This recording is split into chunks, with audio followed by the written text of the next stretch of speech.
All right, so between the last video where we created some models together and this one, I went ahead and created some very simple models for a blog index, which is kind of the page where we would query our blog posts, and the case study index, which is where we would query the case studies.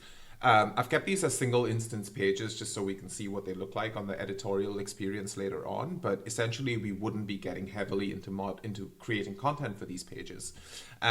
Similarly to the About page, I've also created a very simple template for the home page later on, just because it felt a bit weird to have a website project without one. But before we move on to chapter 3, which is actually the sort of content editing experience, which is where most of you would be spending all of your time in the CMS, I thought I'll do a final walkthrough of one tiny feature that we have in the schema editor, which is just the organization for the sidebar.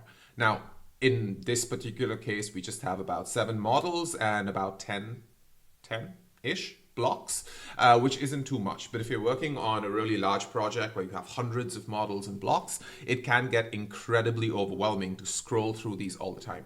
So in Data, we have the option to create little sort of folders and groups for models to be easy to organize and easy to navigate through. So let's just go through what this would look like and create a simple one for index pages with a little icon for page and save this group. And all we would do here is simply drag our models into these pages and create another one for content pages with a little icon of a parchment and add in the case study and the blog post.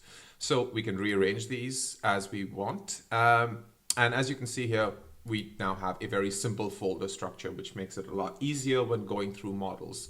The same thing applies for blocks. You can go ahead and sort of club these together. So since we don't have a lot of blocks with too many similarities, let's just call something components that we would likely use in a page at some point. Within which we can go ahead and drop our images, our videos, our heroes and CTAs, and well, you get the point.